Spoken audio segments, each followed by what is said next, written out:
8 novembre. Ézéchiel, chapitre 18, verset 1 à chapitre 19, verset 14. L'Éternel m'adressa la parole et me dit: Qu'avez-vous à répéter ces proverbes dans le pays d'Israël?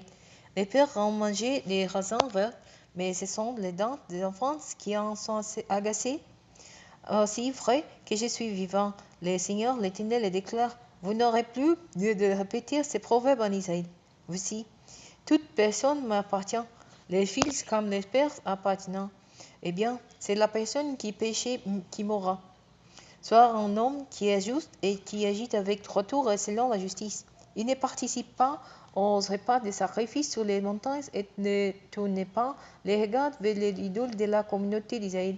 Il ne déshonore par la femme d'autrui et n'a pas de relation avec une femme quand elle est indisposée.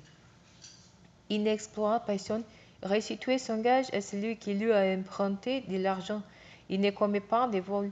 Il donne son pain à celui qui a faim et des vêtements à celui qui n'a pas. Il ne prête pas un tasse aux horaires et ne retient pas d'intérêt. Il évite de commettre l'injustice et s'il doit arbitrer entre un homme et un autre, il rend un jugement selon la vérité.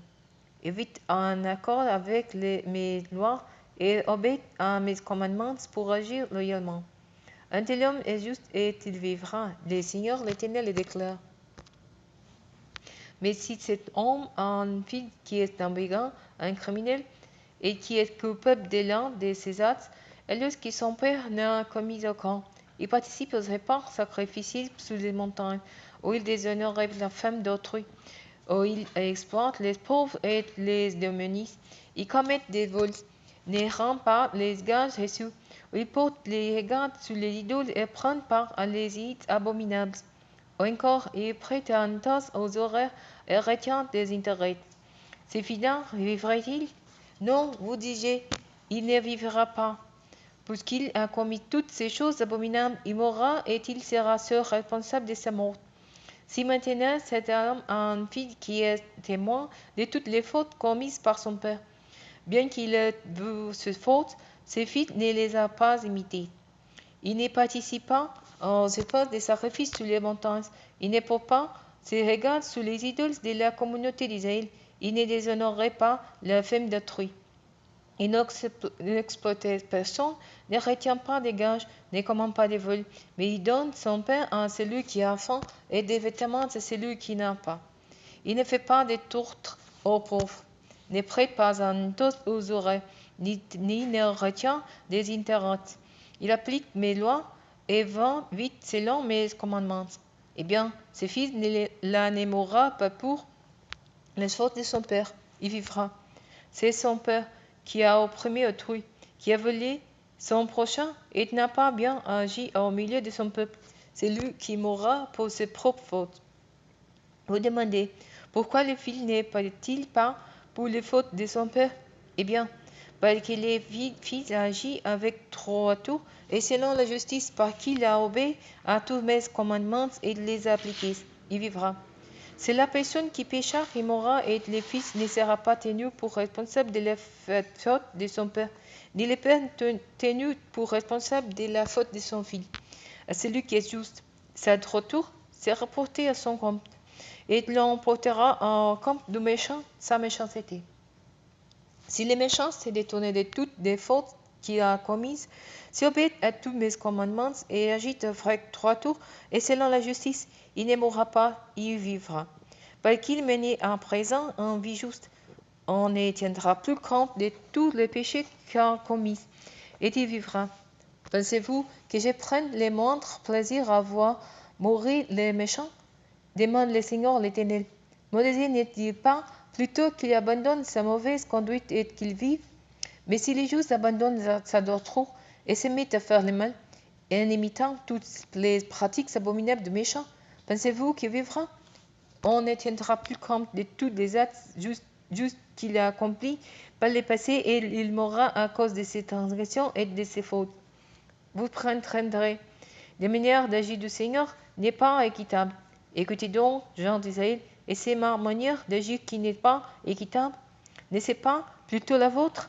Si les justes abandonnent la droiture et se mettent à faire le mal et s'ils meurent pour cela, c'est bien à cause du mal qu'il commis qu'il perd la vie. Et si les méchants renoncent à la méchanceté avec laquelle il agit pour vivre désormais dans la droiture et selon la justice, il sauvera sa vie. S'il considère tous les péchés qu'il a commis sans détourner, il vivra, il ne mourra pas. Et pourtant, les gens d'Israël prétendent que la manière d'agir du Seigneur n'est pas équitable. Et c'est vraiment ma manière d'agir qui n'est pas équitable, gens d'Israël? N'est-ce pas plutôt de la vôtre? Ainsi donc, je jugerai chacun de vous, gens d'Israël, selon sa conduite. Le Seigneur, l'Éternel, le déclare. Change donc d'attitude et détournez-vous de tous vos péchés, pour que vos fautes ne causent pas votre perte.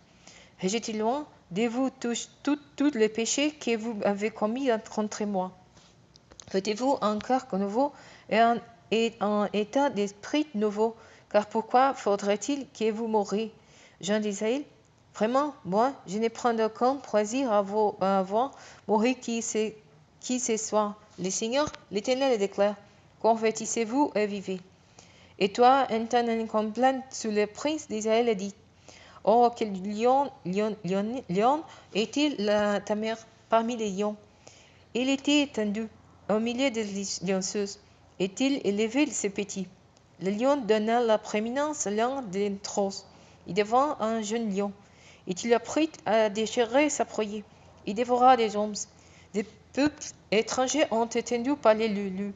Il fut pris dans leurs fosses et on le mena en Égypte avec des crochets aux narines. Quand la lionne se rendit compte que son tête était dessous et qu'il n'avait plus de poids, elle prit un autre de ses lionceuses et elle en fit un jeune lion. Il se mit à rôder avec les autres lions. Il devint un jeune lion, et il apprit à déchirer sa proie. Il dévora des hommes, il régna le palais, et détruisit leurs villes. L'épée tout entière et tous ses habitants furent terrorisés à son rugissement. Cependant, les nations des pays d'alentour se faisaient élus, et tendirent leurs filets sous lui. Il fut pris dans leur fosse, puis on le mit en cage, décroché en narines, et on le conduisit au roi de Babylone, et on l'emprisonna dans une forteresse pour qu'on n'entende plus tous ces rugissements sous les monts d'Israël. Ta mère ressemblait à une vigne plantée au bord de l'eau, et elle donnait du fruit et poussait du feuillage. Grâce à l'eau abondante, il lui poussa des branches qui étaient vigoureuses et des vérins des cèpes des souverains. Sa tête s'éleva entre l'épais feuillage et frappait la vue par sa grandeur et ses nombreux amants. Mais elle a été arrachée avec fureur. On l'a jetée par terre. Le vent d'Orient a séché ses fruits qui sont tombés. Ses rameaux vigoureux se sont réfléchis. Le feu les a brûlés. La voici maintenant transplantée au désert dans un terre aride sur un seau desséché. Un feu joli de ses branches a dévoré ses amants et ses fruits. Il ne lui restait plus de rameaux vigoureux, plus de cette royale. C'est la une complainte à chanter comme tel.